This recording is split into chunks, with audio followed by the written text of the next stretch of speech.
संभल की शाही जामा मस्जिद में शांतिपूर्ण तरीके से जुम्मे की नमाज पढ़ी गई। एहतियातन भारी संख्या में पुलिस वाले तैनात थे।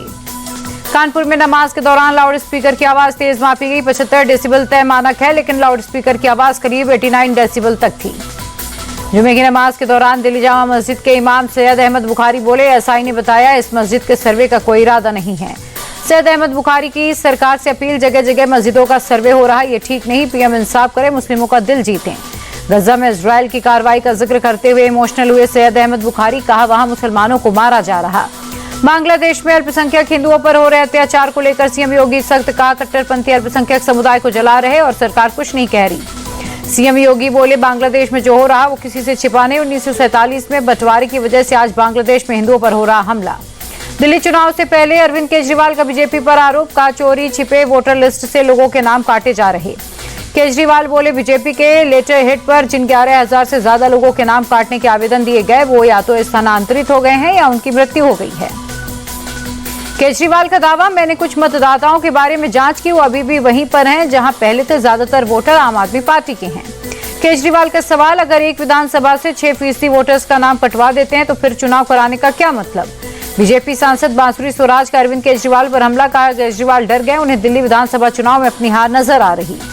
किसानों के दिल्ली चलो मार्च में जबरदस्त बवाल हुआ। अंबाला में शंभू बॉर्डर पर हरियाणा पुलिस और किसानों के बीच हिंसक झड़प। शंभू बॉर्डर पर किसानों ने बैरिकेड्स तोड़कर कटीले तार हटाकर दिल्ली की तरफ कूच करने की कोशिश की। हरियाणा पुलिस ने किसानों को रोकने के लिए लाठीचार्ज के आंसू गैस के गोले छोड़े।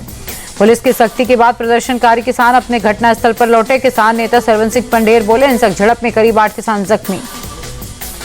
अंबाला में शंभू बॉर्डर पर भारी बवाल के बाद किसानों ने फैसला लिया, कल तक के लिए आंदोलन को स्थगित किया। कल सरकार से बातचीत नहीं होने पर रविवार को करेंगे आंदोलन। किसान नेता सरवन सिंह पंडेर बोले, केंद्र सरकार के मंत्री हमसे बात करें या हमें शांतिपूर्ण प्रदर्शन के लिए दिल्ली जाने दिया जाए। कृषि राज्य मंत्री भागीरथ चौधरी बोले, किसानों से बातचीत के लिए सरकार के दरवाजे हमेशा खुले हुए हैं, या तो किसान बातचीत करने आए या हमें बातचीत करने के लिए बुलाएं। भागीरथ चौधरी के बयान पर सरवन सिंह पंडेर का सवाल, केंद्र सरकार, हरियाणा, पंजाब सरकार हमसे बातचीत करना चाहती है, उसकी चिट्ठी कहां है। किसानों के प्रोटेस्ट की वजह से प्रशासन का फैसला, शंभू बॉर्डर के आसपास के 11 गांवों में 9 दिसंबर तक इंटरनेट सेवाओं और बल्क एसएमएस भेजने पर रोक। अंबाला में सभी सरकारी और प्राइवेट स्कूल बंद रहेंगे। किसानों के प्रोटेस्ट की वजह से प्रशासन ने लिया फैसला।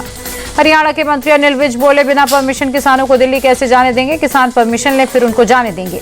ग्रेटर नोएडा के परी चौक पर आंदोलनकारी किसानों और पुलिस के बीच झड़प हुई। दिल्ली जा रहे कई किसानों को पुलिस ने हिरासत में लिया। सपा सांसद राम गोपाल यादव बोले, सरकार किसानों से बात करे, उनकी मांगों को माने। कांग्रेस सांसद गौरव गोगोई बोले, किसानों के मुद्दे महत्वपूर्ण हैं, सरकार इस बात को समझे, उन्हें झूठ दिलासे नहीं देने चाहिए। संसद से देश के किसानों, कृषि मंत्री शिवराज सिंह चौहान ने भरोसा देते हुए कहा कि सभी फसलों की खरीद एमएसपी पर होगी, यह सरकार की गारंटी है। आरबीआई ने किसानों के लिए कोलैटरल फ्री लोन की सीमा बढ़ाई। अब बिना कुछ गिरवी रखे 2 लाख रुपए तक का लोन मिलेगा, पहले 1,60,000 रुपए मिलते थे। महाराष्ट्र विधानसभा का विशेष सत्र कल से होगा शुरू। नवनिर्वाचित विधायकों को दिलाई जाएगी शपथ। 9 दिसंबर तक चलेगा सत्र।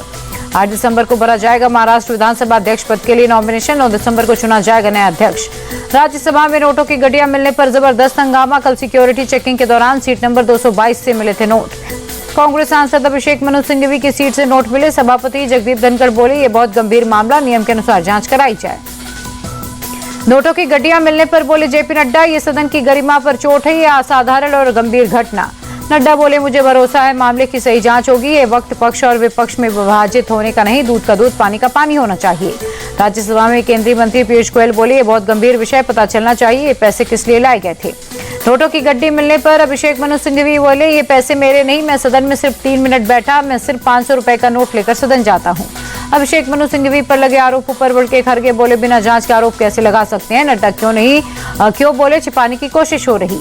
संसद में नोटों की गड्डियां मिलने पर बोले बीजेपी सांसद रवि किशन, ये बहुत चौंकाने वाला मामला, इसकी जांच होनी चाहिए। लोकसभा में आज फिर विपक्ष का हंगामा। अडानी मुद्दे को लेकर विपक्षी सांसदों ने काटा जमकर बवाल। लोकसभा की कार्रवाई सोमवार सुबह 11 बजे तक के लिए स्थगित। विपक्ष के हंगामे के चलते सदन की कार्रवाई स्थगित की गई। संसद परिसर में आज भी विपक्ष का हल्ला बोल। अडानी और संविधान के मुद्दे पर प्रदर्शन। आज काला मास्क लगाकर आए विपक्षी सांसद। राहुल और प्रियंका गांधी की अगुवाई में विपक्ष का प्रदर्शन। हाथ में संविधान की कॉपी लेकर आगे आगे चले दोनों भाई बहन।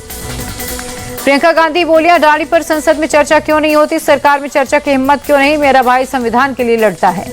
केंद्रीय मंत्री प्रहलाद जोशी ने कांग्रेस पर निशाना साधा। बोले, कांग्रेस ने हमेशा संविधान का अपमान किया, जनता कांग्रेस को सबक सिखा चुकी है। लोकसभा में सीटिंग अरेंजमेंट को लेकर सामने आया इंडी ब्लॉक में अंदर खींचतान। नई व्यवस्था के तहत अयोध्या के सपा सांसद अवधेश प्रसाद को दूसरी पंक्ति में भेजा गया।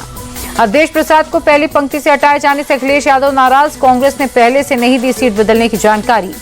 पीएम मोदी ने दिल्ली के भारत मंडपम में अष्टलक्ष्मी महोत्सव का किया उद्घाटन। केंद्रीय संचार मंत्री ज्योतिरादित्य सिंधिया भी मौजूद थे।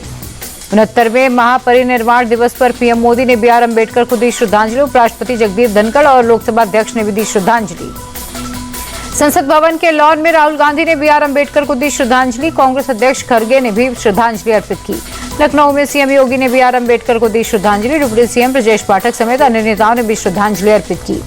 मुंबई के शिवाजी पार्क में सीएम देवेंद्र फडणवीस ने दी बाबा साहेब अम्बेडकर को श्रद्धांजलि। दोनों डिप्टी सीएम अजित पवार और एकनाथ शिंदे भी थे मौजूद।